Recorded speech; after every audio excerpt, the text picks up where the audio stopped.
एक तरफ सरहदों पर जाहिर है टेंशन बढ़ रही है, दूसरी तरफ उनका एक F-16 जो कि obviously made in America F-16 है, तो वो प्लेन एक S-300 के द्वारा मार गिराया गया है। डोनाल्ड ट्रंप को क्या झटका लगा वो मैं आपको थोड़ा बता दें। तो Russian air defense commanders claim that they have shot down a US-made F-16 fighter jet, not with another jet, but from the ground. ये मुझे बताएं कि अब इतनी सख्त चीजें आ गई हैं टेररिज्म के ऊपर और बड़े क्लियर इल्जामात लगा दिए उन्होंने यहाँ पे, वो कहते हैं आप लोग खुद प्रोटेक्ट कर रहे हैं।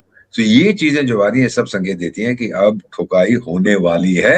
इंडिया है ना, जो इंडियन लोग हैं वो कहते हैं कि हम इंडियन, हम हिंदुस्तानी, हम कहते हैं हम राणा साहब, हम चौधरी साहब, हम खान साहब, हम पश्तून साहब, हम बलोच साहब। ये मुल्क थोड़ी है, ये बस ऐसी मजाक है जो बना हुआ है। तो मतलब ये है, उनका अपना फॉरेन पॉलिसी एक्सपर्ट कह रहा है कि सवाल ये नहीं है कि अमेरिका क्या ईरान पर हमला कर सकता है या नहीं कर सकता। सवाल ये है कि क्या हमला करने के बाद जो एक चेन रिएक्शन शुरू होगा, जो मुसीबतों का एक चेन रिएक्शन ईरान शुरू करेगा, क्या अमेरिका वो झेल पाएगा? क्या अभी तक पिंजड़े वाली मुनिया नहीं गई है। बोला था कि मैं जा रहा हूं, फिर से उसने बुलाया। अभी ट्रंप भी समझ गया कि इस गधे के हाथ में कुछ नहीं है, बकवास करता है। उनकी अपनी एनालिसिस कहती है Washington is not only questioning how to defeat Iran, it is questioning whether it can survive the consequences of trying. अहम और फौरी मामला है क्या? मुकम्मल मायूसी छाई हुई है। मतलब वो डरे हुए हैं। मुल्ला मुनीर भी क्या पता किसी बंकर में छिप कर बैठ गया हो इस हमले के बाद।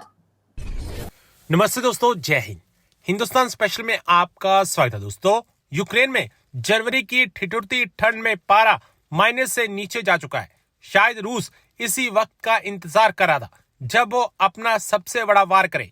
इधर अमेरिका ईरान और ग्रीनलैंड की लड़ाई में फंसा हुआ है। उधर रूस ने अमेरिका के उस फाइटर जेट को निशाना बनाया जो यूक्रेन की वायुसेना इस्तेमाल कर रही थी। नए साल के बड़े हमले में रूस ने अमेरिका में बने हुए F-16 फाइटर जेट को मार गिराया और यह जानकारी रूसी के सरकारी मीडिया की ओर से दी गई है।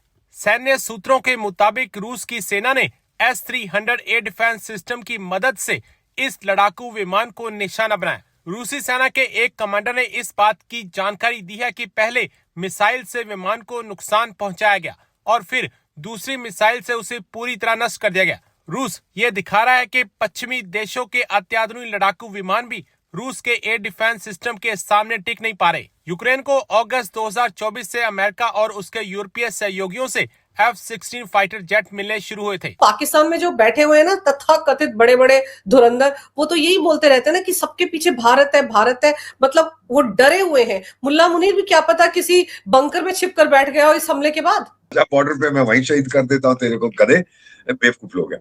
लेकिन एक चीज है ना कि जो आपने बिल्कुल सही कहा बेटी, योर असेसमेंट इज 100% एक्यूरेट। डर गए हैं।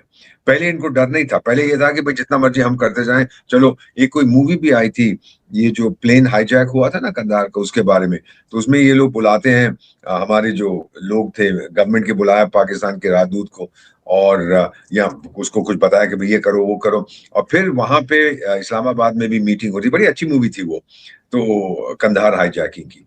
तो उसमें वो कह रहा था जो वहां के लोग थे, भाई कोई बात नहीं, हो गया है, थोड़ा सा भारत शोर मचाएगा, फिर back to business as usual. Tiger, अब ये बिजनेस एज यूजुअल नहीं है, अब ये बिजनेस अनयूजुअल है। अब आपको ये सीखना पड़ेगा कि अब आपको भी बहुत मार पड़ेगी और आपको बचाने वाला कोई नहीं है। मैं आपको वेनेजुएला का उदाहरण देता हूँ। चीन ने कितना पैसा वहां, वो लोग चीन को, दे ओ मनी टू चाइना, क्योंकि चीन ने उनको हथियार दिए हैं। मदुरो के पास तो पैसे थे नहीं, क्योंकि उसकी ऑयल इंडस्ट्री तो वैसे ही ठप हो गई थी। और दूसरी चीज है कि पैसे भेजेगा कैसे। तो मेरा मानना है ये जो टैंकर सीज किए हैं, सही है कि ये तेल से भरे हुए थे, लेकिन ये रूस के लिए नहीं थे। रूसी टैंकर्स थे। रूस को ऑयल इंपोर्ट करने की क्या जरूरत है, वो तो इतना बड़ा एक्सपोर्टर है। ये थे यूरोप के लिए, और यूरोप जितने पैसे का ये तेल है, यूरोप रूस को वो पैसे देगा, ताकि जो वेनेजुएला का डेट है, ऋण है, वो कुछ हद तक कम होता जाए। चाइना के साथ भी बिल्कुल वही होगा। जो वहां से अब तो खैर खत्म ही होगी ये वो कहानी तेल की, लेकिन किसी ना किसी तरह से तो उनको तो पैसे वापस करने पड़ेंगे। वो जो छोड़ने वाला, चीन तो किसी ने अपनी अम्मा को नहीं छोड़ेगा, उसको तो पैसे चाहिए वहां से, लाओ फटाफट ब्याज भी दो। तो अभी देखने वाली चीज है क्या होता है। अब जो मेरा मानना है बेटा, आप मीडिया में हमें बताते हैं क्या हो रहा है, आपके फौजी भाई बताएंगे कैसे हो रहा है, इतने जहाज आए, ये किया, उनके रेडार सिस्टम को खत्म कर दिया, उनको पता नहीं लगा। हम सोचने की कोशिश करते हैं क्यों हो रहा है। जो कुछ इसने वेनेजुएला में की, एक मेन चीज जो मेरा मानना है, वो जो जिहादिस्तान का फूल मार्शल है कि देख, धर्म के आधार पर, बेटा बड़े ध्यान से ये मैं कह रहा हूं, धर्म के आधार पर देश नहीं चलता है। कार्ल मार्क्स ने तो 150 साल पहले कह दिया था, जब पेट खाली है, कुछ दुनिया में रखा नहीं है, तो धर्म भरते जाओ उसके पेट में। हाँ जी अगली दुनिया। अब लोग तंग आ चुके हैं।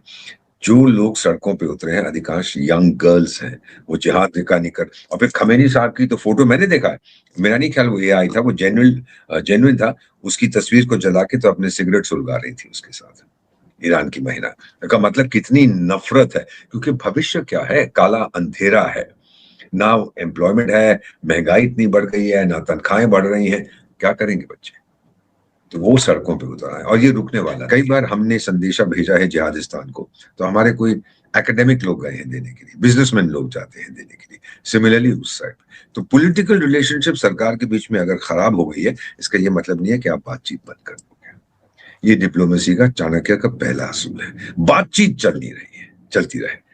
अब आगे कुछ होता ही नहीं होता, लेकिन एक क्या कहते हैं, दरवाजा बंद हो जाता है, खिड़की तो खुली रखो। This is what is going on.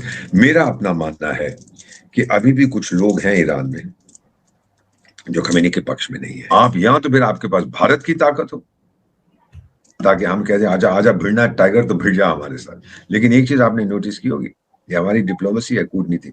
हमने गाली गलौच नहीं किया, किसी को गाली नहीं दी। ट्रम्प जो मर्जी कहे कि मैं भारत में ये कर दूंगा वो कर दूंगा, हम कहते हैं बड़े अच्छा है भाई, अच्छे चलो बातचीत होगी, हमारे बड़ा अच्छा लगा आपसे मिलके, गेम ओवर। सो ये चीजें बेटा हैं जो आपको इनको ध्यान में रखना चाहिए कि जो कुछ इस समय में हो रहा है, जो भी ट्रम्प कह रहा है, वो प्रिडिक्टेबली अनप्रिडिक्टेबल है। हम सबको मालूम है कि आगे क्या करेगा, वो किसी को नहीं मालूम। कि हमें मालूम है कि हमें नहीं मालूम वो क्या करेगा। सर, एक तरफ वो लुटनिक कहता है कि गाड़ी चली गई, अब तो ट्रेड डील हो नहीं सकती, और अभी सर्जियो गोर ने ऑफिशियली जो कार्यभार संभाल लिया है भारत में एम्बेसडर के तौर पे, उसके तो बिल्कुल सुर बदले हुए हैं। वो तो कह रहा है कि भारत अमेरिका का बहुत अच्छा दोस्त है और अभी भी ट्रेड डील चल रही है, कल ही बातचीत होने वाली है। तो ये सब क्या है? मैं बता देता हूँ ये क्या है।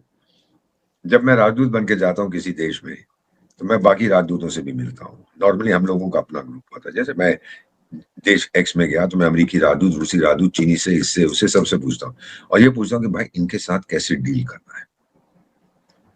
मैं नया आया हूँ, मुझे मालूम नहीं है कि इनकी मंशा क्या है, कैसे बात करते हैं, किस टाइप के लोग हैं। इन्होंने बताया होगा, अवश्य बताया होगा गौर को कि टाइगर जो भी है पंगा मत ले, तो इनके साथ अगर पंगा लेगा, गाली गलौज करेगा, तो तू आउट हो जाएगी, तेरे से कोई बात नहीं करेगा। ये हम दूसरे देशों के साथ कर चुके हैं। एक होता था वो डस्टबिन ट्रूडो, याद है आपको? कौन सा देश था उसका? कनाडा। हाँ वही। सर, मुझको एक बात बोलिए सर, आप जो नामों को अलग अलग तरह से बोलते हैं, मैं तो खुद लुटनिक को पुटनिक ही बोलती रहती हूँ।